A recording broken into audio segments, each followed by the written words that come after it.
in the heart of the American frontier, where the sun bakes the earth hard as leather and the wind carries stories of broken dreams and second chances, there lived a man who could read the sky for weather, track a horse for miles, and understand the language of cattle better than most men understood their own wives. But Jack Morrison couldn't read a single word on paper, and that shame had carved itself deep into his soul like a brand that never healed. At 32, he'd built a life around avoiding the written word, until the day a mysterious woman named Mary arrived in Dusty Creek with letters that would change everything. This is the story of a rough cowboy who discovered that the most important truths aren't written in books.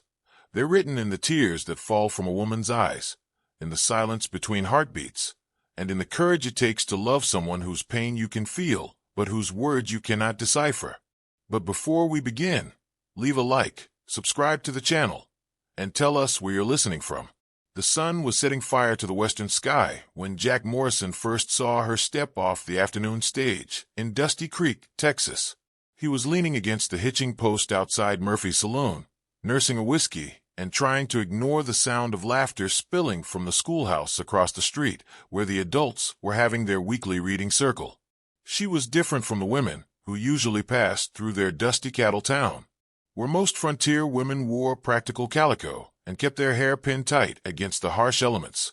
This woman moved like poetry in motion. Her dress was deep green wool that had seen better days, but still held hints of Eastern elegance, and her auburn hair caught the dying light like burnished copper. But it was her eyes that held Jack's attention, dark as storm clouds and carrying a weight that seemed too heavy for such delicate shoulders. "That's Mary Sullivan," said Tom Wheeler, the aging sheriff who'd sidled up beside Jack. "Came on the noon stage from San Antonio. Says she's looking for work as a seamstress or maybe teaching young uns their letters." Jack nodded noncommittally, but his eyes never left the woman as she struggled with 2 worn carpetbags, clearly unused to managing alone. Without thinking, his boots were carrying him across the dusty street. "Ma'am," he said, touching the brim of his hat. "Name's Jack Morrison. You look like you could use a hand with those bags." Mary Sullivan looked up at him, and Jack felt something shift in his chest like a horse settling into harness. She was beautiful, sure enough, but it was a fragile kind of beauty, like a wildflower growing in rocky soil, determined to bloom despite impossible odds. "That's very kind, Mr. Morrison," she said, and her voice carried the educated cadences of someone who'd known better times. "I'm looking for Mrs. Henderson's boarding house. I believe it's somewhere near the church." "Yes, ma'am. I can show you the way." As they walked through the gathering dusk, Jack found himself stealing glances at his unexpected companion. She moved carefully, as if she were made of glass that might shatter if jostled too hard. Her hands, he noticed, were soft but bore the telltale calluses of someone who'd recently learned hard work. "Are you from around here, Mr. Morrison?" Mary asked, making polite conversation as they navigated the rutted street.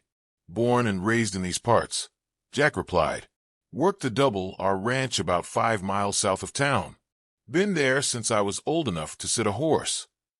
They reached Mrs. Henderson's boarding house, a tidy 2-story building with a wide front porch and flower boxes that showed someone cared about making a home in this harsh land. Jack set Mary's bags on the steps and touched his hat again. "Welcome to Dusty Creek, Miss Sullivan," he said formally. "Mrs. Sullivan," she corrected gently, and Jack noticed she wasn't wearing a wedding ring.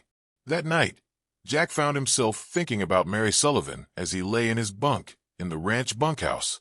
There had been something in her eyes, a sadness that reminded him of a colt that had been broken too hard too young. It made him want to gentle her the way he would a skittish horse, with patience and quiet understanding. The next morning brought the first letter. Jack had ridden into town for supplies when young Billy Henderson came running up to him outside the general store, waving a folded piece of paper. "Mr. Morrison, Mrs. Sullivan asked me to give this to you." Jack took the paper with hands that suddenly felt clumsy as bare paws. The neat handwriting might as well have been chicken tracks for all the sense it made to him. "She said it was important," Billy added before scampering back toward the boarding house. Jack stared at the paper, feeling the familiar burn of shame creep up his neck. The letter seemed to mock him, All those careful curves and lines that meant something to everyone else in the world but him. He folded the paper carefully and tucked it into his vest pocket, where it sat like a stone against his heart. When he returned to the ranch that evening, he found Cookie, the old cook who taught himself to read from a Bible his mother had given him 40 years ago. "Cookie," Jack said, trying to keep his voice casual, "you got a minute to help me with something?"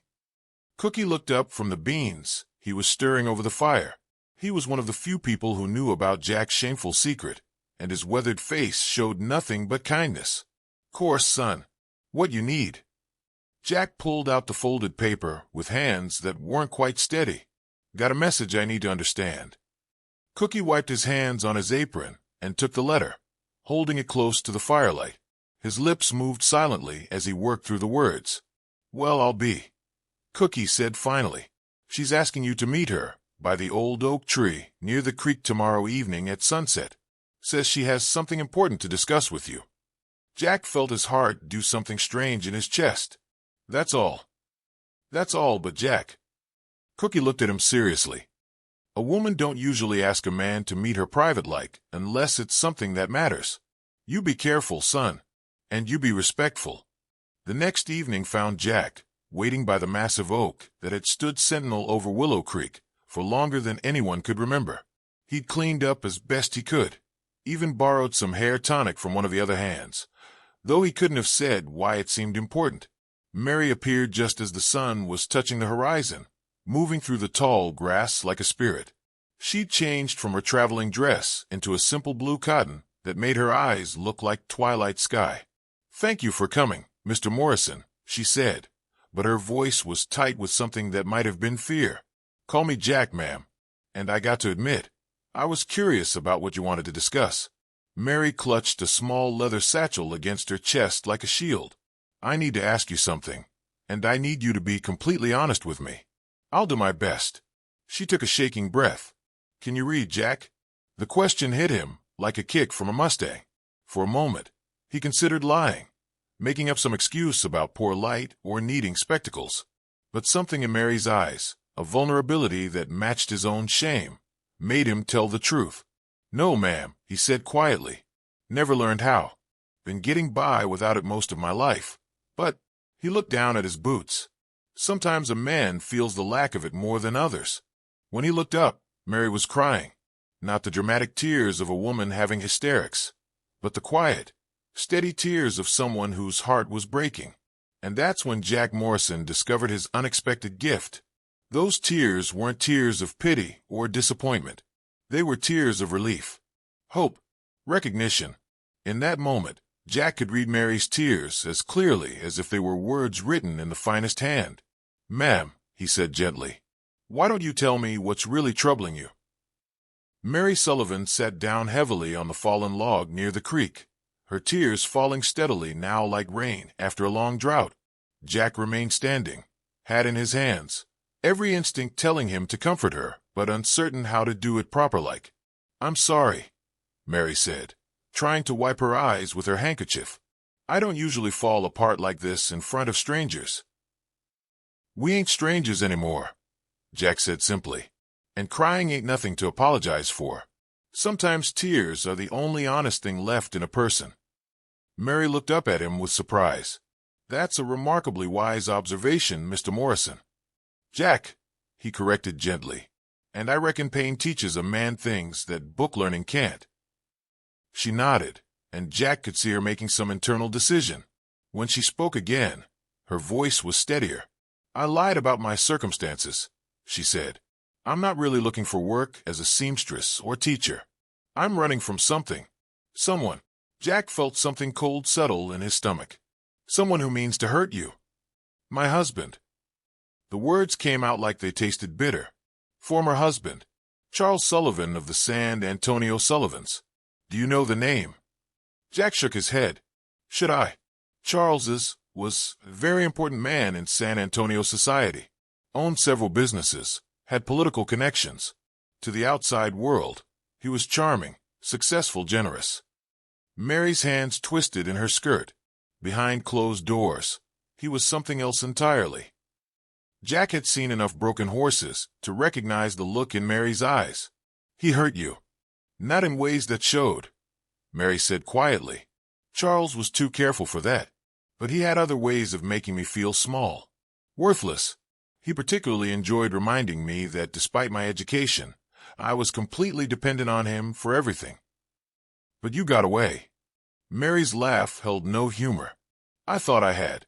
I divorced him, which caused quite the scandal in San Antonio social circles. Used the last of my inheritance to pay for the legal proceedings and travel expenses. I thought if I came somewhere small and remote, I could start over." "But he found you." 3 days ago." Mary reached into her satchel and pulled out another folded paper. "This was waiting for me at the boarding house this morning." Jack took the paper, staring at the meaningless symbols that somehow managed to look threatening even without comprehension. "What does it say?" he asked. Mary's tears started fresh. "He's coming for me. Says I made him look foolish in front of important people, and he intends to make me pay for the embarrassment. He'll be here within the week." Jack felt anger building in his chest like steam in a kettle. What kind of man threatens a woman who's done nothing but try to get free of him? "A man who believes women are property to be owned and controlled," Mary said bitterly. "Charles never could stand the idea of anyone having something he couldn't possess completely." Jack folded the letter carefully and handed it back. "Well then, I reckon he's in for a surprise when he gets to Dusty Creek." Mary looked at him with confusion. "What do you mean?" "I mean you ain't alone anymore, Mary. You got friends here now, and we don't take kindly to men who hurt women." "You don't understand," Mary protested. "Charles has money, influence, connections. He'll bring lawyers, maybe even lawmen from San Antonio. What can a few cowboys do against that?" Jack settled himself on the log beside her, close enough to offer comfort, but far enough to remain respectful. "You'd be surprised what a few cowboys can do when they set their minds to it. But more than that." He paused, trying to find words for feelings he'd never had to express before. "You asked me if I could read, and I told you the truth. Now I got a question for you." "What?" "Why did my answer make you cry like that? Not sad tears, relieved tears. Happy tears. What was you so afraid I was going to say?" Mary was quiet for a long moment, watching the water flow over the creek stones. When she finally spoke, her voice was barely above a whisper. "Because Charles always said that uneducated people were inferior, worthless. He used to mock the servants, the ranch hands, anyone who couldn't read or write as well as he could. He made me believe that those things were what made a person valuable. And when you found out I couldn't read, I realized how wrong he was. You're one of the kindest, most genuine people I've met since leaving San Antonio. Your inability to read doesn't make you less than anyone. It just makes you different. And Charles's ability to read and write and quote poetry didn't make him a good man. It just made him a well-educated, cruel one." Jack felt something warm unfurl in his chest. "So when you started crying?" "I was crying because you gave me hope. Hope that maybe I'd been measuring people all wrong. Hope that maybe there were different kinds of wisdom in the world." Mary looked at him directly. "Hope that maybe I could find happiness with someone who sees me for who I am, not what I can do for them." The words hung between them like a bridge neither was quite ready to cross. Jack cleared his throat. "Mary, I got to ask you something, and I need you to be honest." "What? Do you want him to take you back? Even a little part of you?" Mary's answer came without hesitation. "No, never. I'd rather die than go back to that life." Jack nodded grimly. "Then he won't take you. I give you my word on that." "How can you promise something like that?" Jack stood up and offered Mary his hand to help her to her feet. "Because I can read the things that matter, Mary Sullivan. And what I read in your tears tonight tells me you're worth fighting for." As they walked back toward town in comfortable silence, Jack found himself thinking about the letter in Mary's satchel. He might not be able to read the words Charles Sullivan had written, but he could read the fear they'd put in Mary's eyes. And that, Jack decided, was all the reading he needed to do. Some lessons he was learning didn't come from books. The next few days passed in a strange kind of suspended time, like the stillness that comes before a tornado touches down. Mary tried to keep busy helping Mrs. Henderson with the boarding house chores, but Jack could see the tension growing in her shoulders, the way she startled at unexpected sounds. Jack found reasons to come to town more often than usual, supplies that didn't really need fetching, messages that could have waited. He told himself he was just being neighborly, but the truth was simpler. He couldn't stand the thought of Mary facing her fears alone. On Thursday morning, Jack was helping Mary hang laundry behind the boarding house when she suddenly went rigid, the wet sheet falling from her nerveless fingers. "Mary? What is it?" She was staring at the main street, her face pale as milk. Following her gaze, Jack saw a fancy black carriage pulled by matching horses, the kind of rig that cost more than most folks in Dusty Creek made in a year. A well-dressed man was climbing down, brushing dust from his expensive coat with obvious distaste. "He's early," Mary whispered. "Charles is here." Jack studied the man with the careful attention he'd give a rattlesnake. Charles Sullivan was handsome in the way that money and good breeding could make a man handsome, tall, well-groomed, with the kind of confident bearing that came from never being told no. But Jack had dealt with enough spooked horses to recognize cruelty in the set of a man's mouth, the coldness in his eyes as he surveyed the humble town. "He looks like he thinks he owns the place already," Jack muttered. "That's Charles," Mary said, her voice hollow. "He walks into any room believing he's the most important person there, and he usually is." Charles Sullivan was speaking to someone, the stagecoach driver, it looked like, gesturing toward the boarding house. The driver nodded and pointed directly at them. "He's asking about me," Mary said, panic creeping into her voice. "Jack, I need to leave. Right now. Can you help me get to the stage depot?" "No." Mary stared at him in shock. "No. But he'll follow you," Jack said calmly. "A man like that don't give up easy, especially when he's been made to look foolish. Running will just make him madder and more determined." "Then what do you suggest?" Jack picked up the fallen sheet and handed it back to Mary, his mind working through possibilities like a chess game. "I suggest you face him, but not alone." "I can't." "Not just you," Jack interrupted. "Us. You and me together. Let him see you ain't the frightened, isolated woman he left behind." Mary's hands trembled as she clutched the wet laundry. "You don't know him, Jack. He's dangerous when he doesn't get his way. And he has legal papers, I'm sure of it. He'll claim I stole from him, or that I'm mentally unfit, or any of a dozen lies that his lawyer friends can make sound convincing." "Maybe so, but this ain't San Antonio, and he ain't the biggest fish in this particular pond." Before Mary could ask what he meant, heavy footsteps crunched across the gravel of the boarding house yard. Charles Sullivan rounded the corner with the bearing of a man accustomed to having doors opened before he reached them. "Mary, darling," he said, and his smile was as cold as January snow. "You've led me quite a chase." Up close, Jack could see what Mary had tried to describe. Charles Sullivan was indeed handsome and well-dressed, but there was something wrong about him, like a perfectly painted house built over a rotten foundation. His eyes, pale blue and calculating, looked at Mary like she was livestock he'd come to collect. "Hello, Charles," Mary said, and Jack was proud to hear only the slightest tremor in her voice. "I'm surprised to see you in such a rustic setting." "Yes, well, sometimes one must venture into uncivilized territory to retrieve what belongs to them." Charles's gaze flicked dismissively over Jack. "I don't believe we've been introduced. Charles Sullivan of San Antonio. And you are?" "Jack Morrison," Jack replied evenly, not offering his hand. "Friend of Mary's." "Friend?" Charles laughed, a sound like breaking glass. "My dear fellow, I'm afraid you've been deceived. This woman is my wife, legally married in the sight of God and the state of Texas.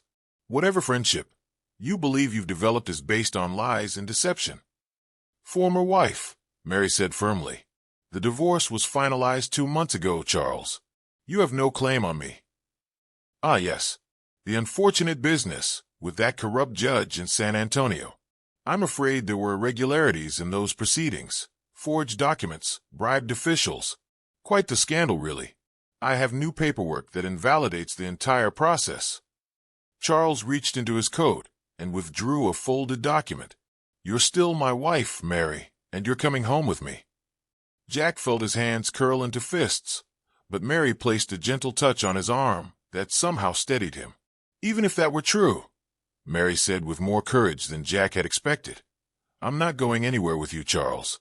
I'd rather live alone in poverty than return to a life of beautiful misery." Charles's mask slipped for just a moment, showing the ugly rage beneath. "You seem to have forgotten your place, my dear. But don't worry. I'll be happy to remind you once we're home. And as for your friend here, I'd hate for him to face charges of harboring another man's wife. That's a serious crime in Texas." "Is it now?" came a new voice from behind them. Jack turned to see Sheriff Tom Wheeler approaching, his weathered face serious, but his hand resting casually on his gun belt. Behind him walked Mayor Hartwell and Doc Morrison, Jack's uncle and one of the most respected men in the county. "Gentlemen," Charles said, his charming mask sliding back into place. "Perfect timing. I was just explaining to this cowboy that he's been harboring my wife under false pretenses." Sheriff Wheeler looked at the papers Charles offered, then handed them to Doc Morrison, who adjusted his spectacles and read them carefully. "Well now," Doc Morrison said slowly, "these are mighty impressive documents, Mr. Sullivan. Official seals, fancy legal language, the works." "Exactly," Charles said smugly. "So you see. Only problem is," Doc Morrison continued calmly, "I received a telegram from Judge Harrison in San Antonio yesterday. Seems he wanted to warn us about a man who might be coming to town with forged legal documents, claiming his divorced wife was still married to him." The color drained from Charles's face. That's ridiculous. Those papers are perfectly legitimate." Sheriff Wheeler smiled grimly. "Judge Harrison described the forgeries, down to the exact type of paper and ink used. Seems this isn't the first time you've tried this particular trick, Mr. Sullivan." Jack watched Charles Sullivan's composure crumble like a house of cards in a windstorm. The urbane gentleman disappeared, replaced by something desperate and ugly. "You can't do this," Charles snarled. "I have connections, influence." "In San Antonio, maybe," Mayor Hartwell said mildly. "But out here, we tend to judge a man by his actions, not his connections. And attempting to kidnap a woman with forged legal documents doesn't speak well for your character." Charles turned to Mary with naked fury in his eyes. "This isn't over. You think these frontier savages can protect you from me? I'll be back with real lawyers, real law enforcement."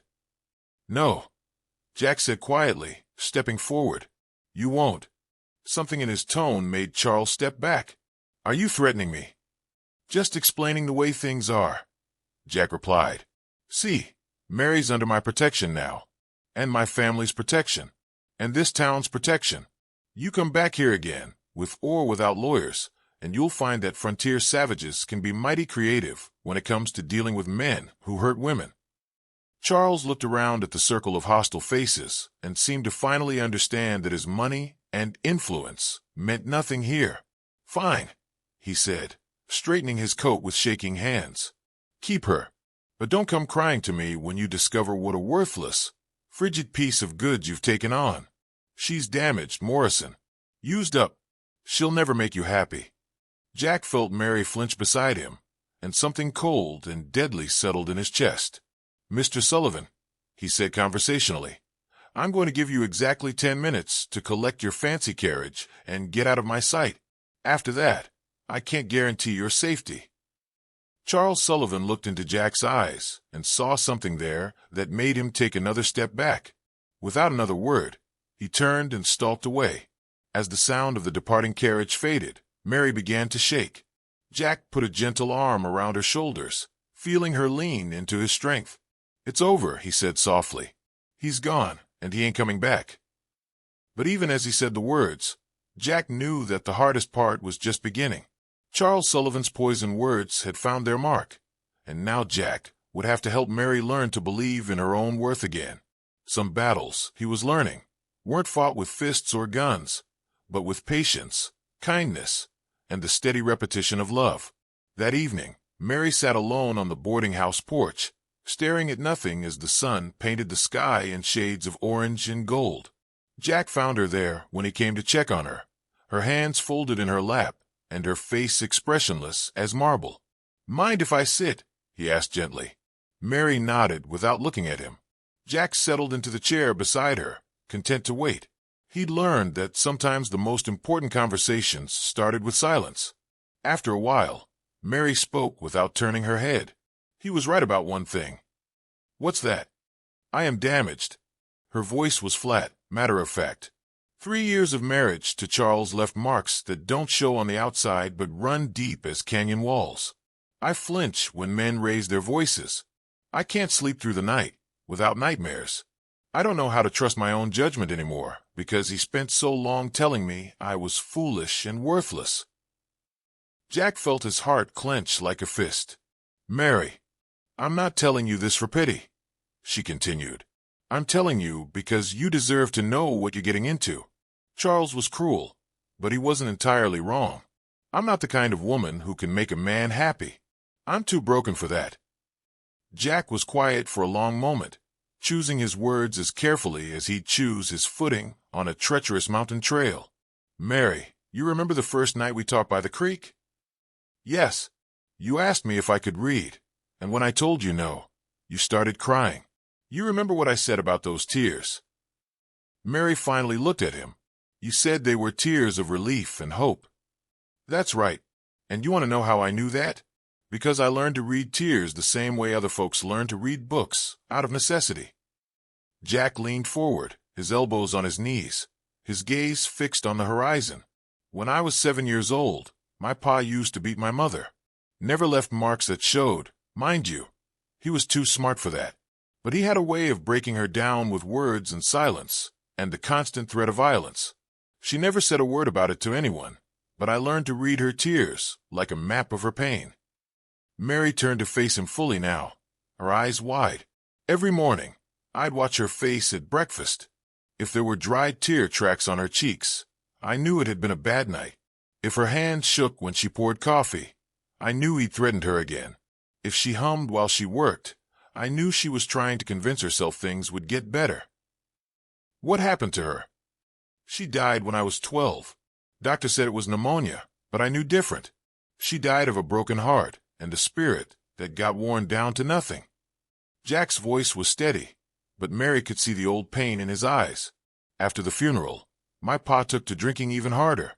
Started using his fists on me instead of just his words.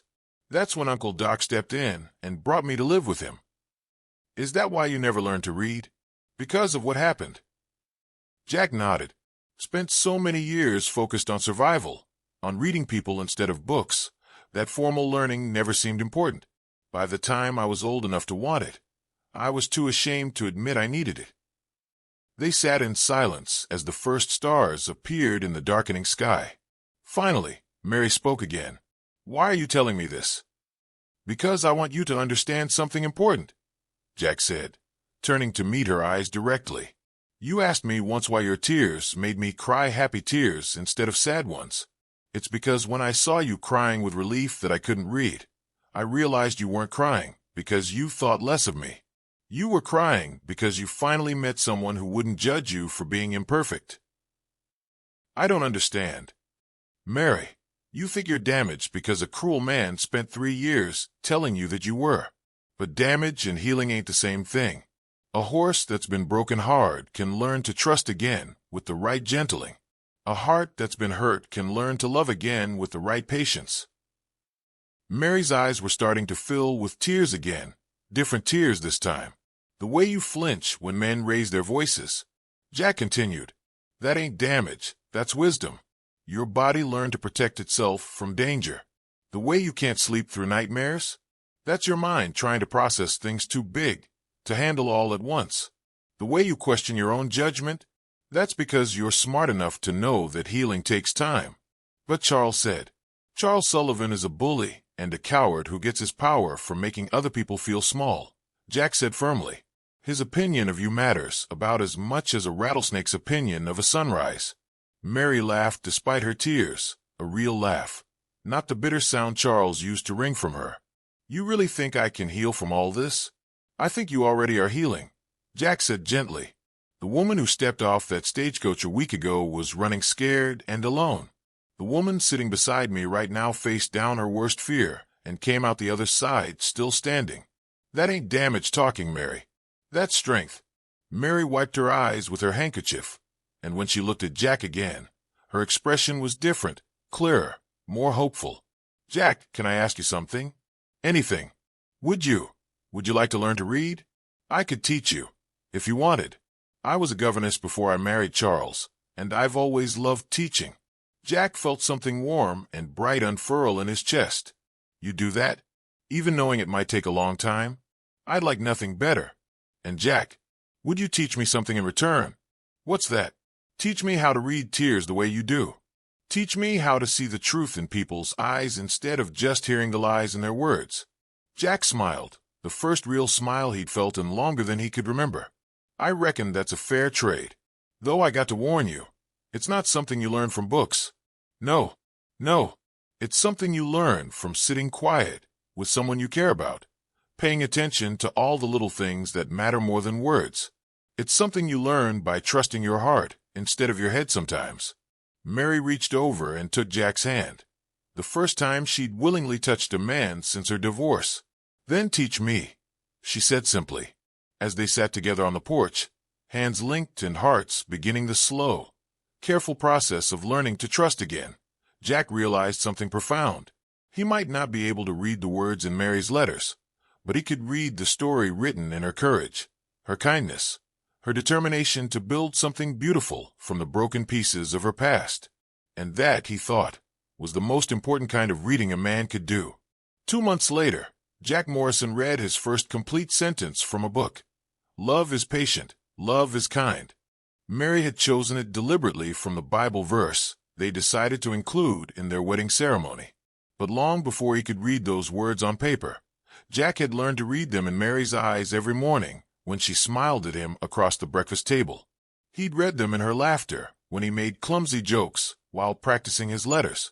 He'd read them in her tears of joy the day he proposed with a simple gold band and a promise to spend his life learning the language of her heart. Some stories, Jack had discovered, were written not in ink on paper, but in the daily choice to love someone whose scars matched your own, whose healing happened in time with yours, whose tears you could dread like a map leading both of you home. If you like this story, leave your opinion in the comments and, of course, leave a like and subscribe. Turn on the notification bell so you don't miss any videos. Big hug and see you soon.